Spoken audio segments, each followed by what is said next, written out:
Welcome back to the Patronus Pages. Today we will be doing another reading from The Many Deaths of Harry Potter. Chapter 31, Cake. Life as a celebrity had its perks, but it also had its downsides. The anonymity Harry had once enjoyed was gone. Likely it had never really been there, but people had at least pretended. Harry had been persona non grata for much of the student body for so long that now that people were actually paying attention, he felt as though a spotlight was being shone on him and his activities. Gryffindors actually smiled at him in the hallways. Apparently Ginny Weasley was popular, and saving her had been his way into their good graces, at least for now. Harry knew, however, that people were fickle. It was only a matter of time before they returned to hating him, and he couldn't forget the way they'd treated him, both currently and during times they didn't even remember. Still, some of the Slytherins were making quiet overtures of friendship. They still weren't willing to go public. That would be a good way to get attacked or to have their families face retaliation. However, there was a sense that the battle between Voldemort and Harry wouldn't be quite as one-sided as everyone had always assumed. Harry knew that this would enrage Voldemort and his followers. They'd have to respond because the fear of the populace was a great deal of their power base. Harry's popularity would be a threat to that. Yet somehow the attack that Harry was expecting never came. He didn't really think that threatening Lucius Malfoy had really accomplished anything. The man was a hardened Death Eater and had likely faced death in the face even more times than Harry himself. However, he still wasn't so far along the path that Tom Riddle had trod that he'd actually been willing to cut through the man's head in cold blood right in front of the headmaster's office. That would have made his sleeping arrangements a little awkward, considering that the man's son slept less than 10 feet away from him. Malfoy would attack again, and the next time Harry wouldn't show any mercy.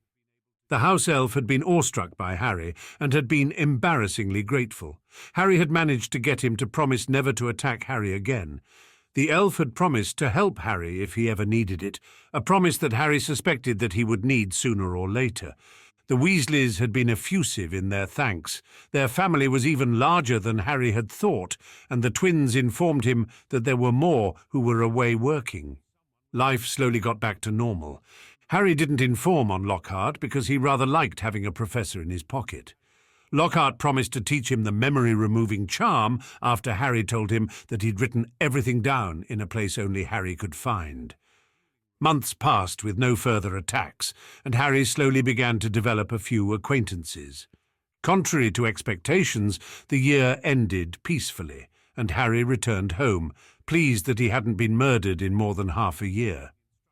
Coming back to the Dursleys after months of being relatively popular was a disturbing contrast. Although they didn't treat him nearly as bad as they once had, there was still an attitude of cold indifference. Harry had once chosen to see that as the best life possibly could be, and it was an adjustment to realize that it wasn't. Still, he managed to reach an accommodation within a couple of weeks. He hadn't lost his Slytherin skills of controlling his emotions, and that helped him to be compliant when Vernon was being particularly annoying. Petunia watched him increasingly, though. He'd told them about how the basilisk had almost killed him, hoping that would cheer them up, but it seemed to have the opposite effect on her. It seemed to remind her that he was growing stronger every day, stronger and more dangerous. The fragile peace they accomplished was something to be valued. It wasn't until Harry learned that Aunt Marge was going to visit that he realized that would be threatened. He'd never liked Marge. Unlike the Dursleys, she'd never heard about his magic, about dark wizards or terroristic threats. She'd always been unpleasant, simply out of spite. Harry wasn't even the only one she vented her bile on. Petunia always had a pinched look whenever she came over. "You've been doing better lately, boy," Vernon said, almost acting like a respectable human being instead of one of them. "Keep it up. Keep a respectful tongue in your mouth with Marge." Harry scowled. Part of the reason he'd been more respectful of the Dursleys was that he could understand why they acted like they did. He'd put their entire family in danger, and he was a threat to them every day that he stayed. He couldn't understand Marge at all. He suspected that in the wizarding world she'd have been a Death Eater and she'd have raised hellhounds. "Second, no mention of any funny stuff," Vernon said. "She doesn't need to know about any of it." On that, Harry agreed. Letting Marge know even more things she could taunt Harry about was the last thing he wanted. "And third, we've told Marge that you attend Stonewall High. Stick to the story and don't get caught up in the details." Harry stared at the older man. Vernon was giving him lessons on lying. Apparently, Harry hadn't gone into enough detail about just what Slytherin was. He'd already gotten them to sign his Hogsmeade permission form. Although Harry had no intention of casually allowing himself to be the target of assassins, there might be times when he needed things in Hogsmeade. Having permission would make everything easier. Surely Aunt Marge couldn't be any harder to deal with than sitting across the breakfast table every day from people who wanted him dead. "Calling my mother a bitch?" Harry stared at Marge. "That's funny, coming from you." If he'd had time to become more emotionally invested in his parents, Harry was sure that his magic would have exploded around him. As it was, only Slytherin control had kept him from decorating the walls with the back of Marge's head. He could see that Petunia knew it too. She was pale, staring at him, even if Vernon didn't know the danger. "What are you saying, boy?" Marge asked suspiciously. "I'm saying it takes one to know one," Harry said. Marge's face reddened, and she reached out to slap Harry. Harry was already moving, stepping out of her range. It was important to predict just how people were likely to react. Vernon's face was already turning red, but Harry could see a secret glee on Petunia's face. Petunia had never liked Marge, not really, although she'd tolerated her. "My mother, even my aunt," Harry said, glancing at Petunia. "You aren't fit to lick their boots. You talk about blood, but Uncle Vernon is worth two of you." What he didn't say was exactly how much he thought his aunt and uncle were worth. More than Marge, at any rate. As Vernon roared and came after him, Harry ducked around him and sprinted up the stairs.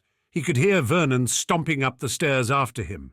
Harry reached his room, and he turned around, holding his wand. Vernon skidded to a stop at the top of the stairs. His face was red, and he was breathing hard, but there was an undercurrent of fear in his eyes. Harry started screaming at the top of his lungs and banging the wall. "What are you doing, boy?" Vernon asked, staring at him as though he'd suddenly gone insane. His anger had been replaced by confusion.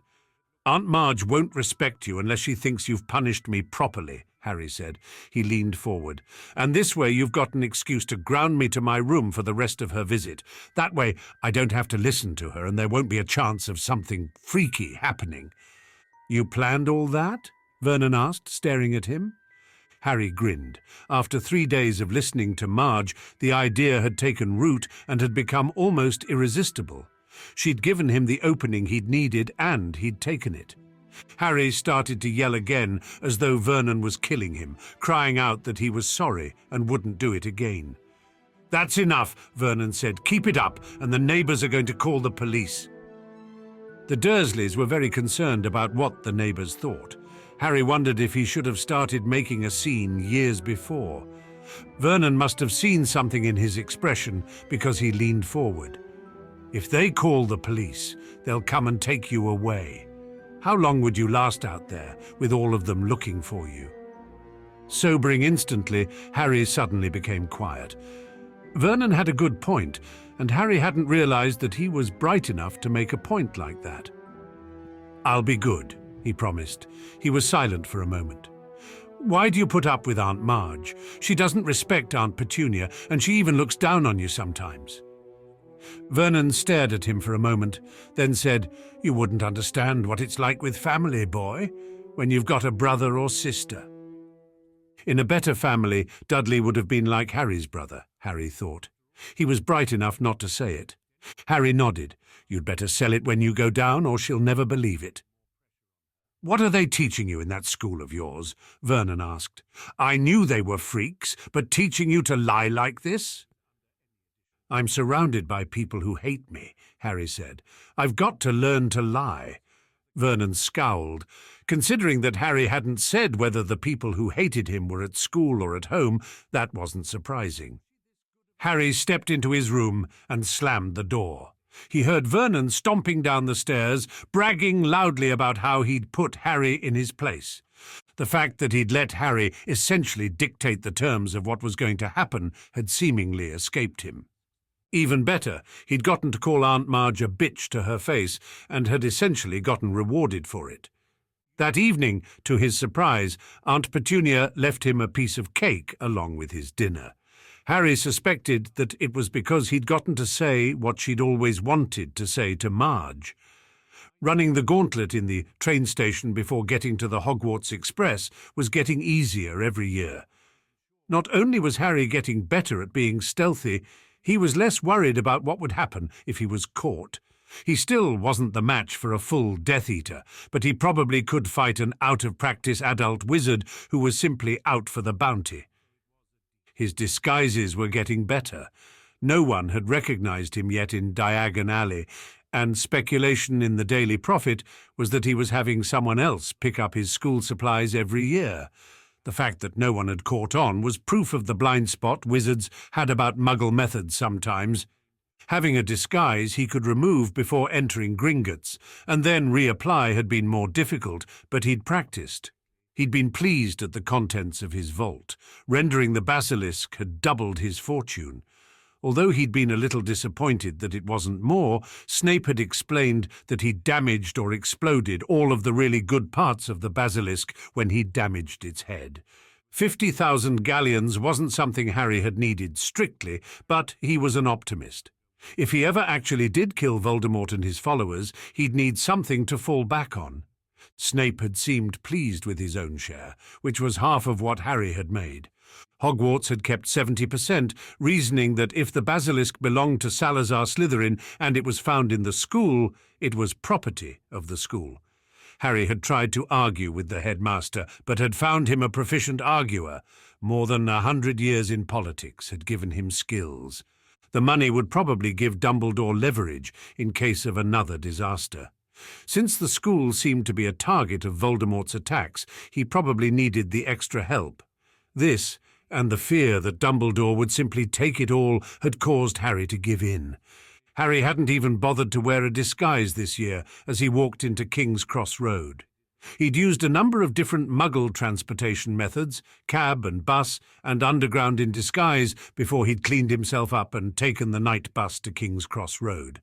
The last thing he wanted was for a smarter Death Eater to find out the general area he lived in by using magic on his cab driver. No disguise meant that people called out to him as he got on the bus. He looked for Hermione and Neville and found them waiting to get on the train. "Harry," Hermione said, "are you all right?" "Are you talking about the convict that's trying to kill me?" Harry asked. "The Ministry sent me a letter about it." "Aren't you worried?" Harry shrugged. "I have hundreds of Death Eaters and even more random wizards out to collect the bounty after me. What's one more wizard, especially one that hasn't practiced magic in 12 years? Hermione frowned. "I never thought I'd say this, but you can't take it too lightly. If he comes for me, I'll be ready for him." "You're getting overconfident, Harry," Hermione said as they stepped onto the train. "He's a full-grown wizard and crazy too. Have you seen his picture in the wizarding paper?" As was Harry's habit, he'd waited until late to reach the train. He figured that would give any attackers less time to find him and kill him. He was surprised that Hermione and Neville were late this year as well. Usually they had a compartment reserved for him. The train seemed unusually full this year. There wasn't an empty car to be found except at the end of the train, where there was a single adult man who seemed to be sleeping. Harry was immediately on his guard. Adults usually weren't on the train, and this man's being here was immediately suspicious. The fact that the man looked ill and exhausted didn't lessen his suspicion. Quirrell had been dying when he taught Harry's first year. Gingerly sitting as far as he could from the man, Harry kept his hand on his wand. "You think he's the new professor?" Neville asked. To Harry's disgust, Lockhart had been caught in a scandal with a fifth-year girl at the end of last year, and his other lies had been discovered. Although he hadn't been much of a defense professor, Harry had put a lot of work into blackmailing him and making him think they were friends. At least Harry could now manage a decent memory charm if necessary. If it weren't for the trace, that would make life at the Dursleys enormously easy, possibly part of the reason for the trace. After all, without restrictions on underage magic, Harry could have utterly terrorized the Dursleys by the end of his first year. "His bag says Professor Lupin," Hermione pointed out. "If I were a Death Eater pretending to be a professor, I'd get a bag like that too," Harry said grimly. Little details were important in creating a believable disguise. The man's shabby clothes certainly didn't look like those of any of the other professors. "Are you excited about finally getting to go to Hogsmeade this year?" Neville asked Harry. "I've heard the sweet shop is amazing." "I'd be more interested in the joke shop and the bookshop," Harry said. "The Weasley twins have been charging me a fortune to deliver things from there. I'm not sure how often I'll get to go, though, what with the bounty on my head." Harry fully planned to go. He simply intended to be in disguise when he did. Saying that in front of a potential Death Eater would be stupid, though. "You shouldn't go at all until Sirius Black is caught," Hermione said. "What, this is the year you finally decided that I'm in danger?" Harry asked, staring at her. "I've been telling you that since first year. This is the first year a maniac is after you." Harry snorted. "There's a few hundred maniacs after me all the time." The train started, and they spent the first few minutes chatting about their summers.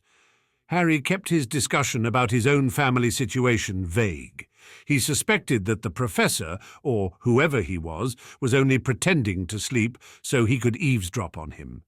Still, he enjoyed hearing about Neville and Hermione's summers, so different from his own.